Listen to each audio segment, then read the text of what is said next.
हेडलाईनचे प्रायोजक आहेत पिंपरी चिंचवड एज्युकेशन ट्रस्टचे पिंपरी चिंचवड विद्यापीठ पुणे।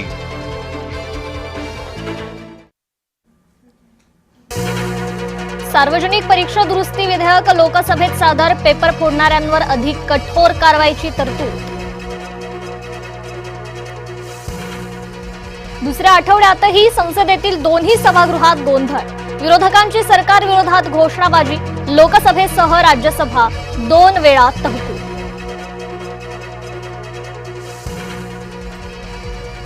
राजीनाम्यानंतर धर्मेंद्र प्रधान पहिल्यांदाच संसदेत, भाजप खासदारांकडून प्रधानांचं स्वागत, तर संसद भवन परिसरात विरोधकांची घोषणाबाजी।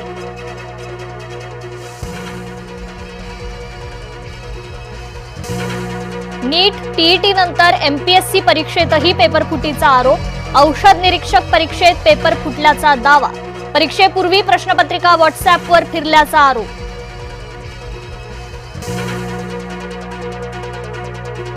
नंदुरबारच्या अकॅडमीतून एमपीएससीचा पेपर फुटला, आमदार रोहित पवारांचा आरोप, सीबीआय मार्फत चौकशीची मागणी।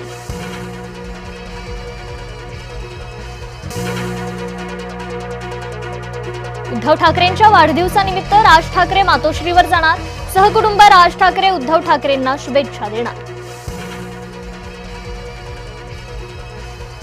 मराठा आंदोलक मनोज जरांगेंनी 29 जुलैला बैठक बोलावली, पुढील आंदोलनाची दिशा ठरवली जाणार, अंतरवाली सराटीत चर्चा। कॉक्रोच जनता पार्टीनंतर आता E20 जनता पार्टीचा उदय, प्युअर पेट्रोलचा पर्याय देण्याची मागणी, नितीन गडकरी टार्गेटवर।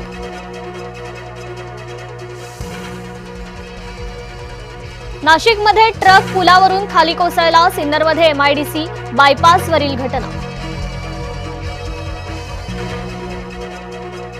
साताऱ्यात ट्रक कारची समोरासमोर धडक, पती पत्नीचा जागीच मृत्यू तर मुलगा बचावला, कोरेगाव पुसेगाव मार्गावरील घटना। नाशिकच्या कळवणमध्ये नवदाम्पत्याचा अपघाती मृत्यू, 4 चाकी आणि दुचाकीची समोरासमोर धडक, अंत्यविधीसाठी जात असताना काळाचा घाला। उजनी धरण 93.44% भरलं, भीमा नदी पात्रात पाण्याचा विसर्ग, नदीकाठच्या गावांना सतर्कतेचा इशारा। नाशिक जिल्ह्यातील धरणांच्या पाणलोट क्षेत्रात संततधार कायम, दारणा गंगापूरसह प्रमुख धरणातून विसर्ग, नदीकाठच्या गावांना सतर्कतेचा इशारा। मराठवाड्यात उन्हाळ्यापेक्षा जुलैमध्ये टँकरची संख्या दुप्पट, 256 गावात पाणी टंचाई, 125 टँकरनं पाणी पुरवठा।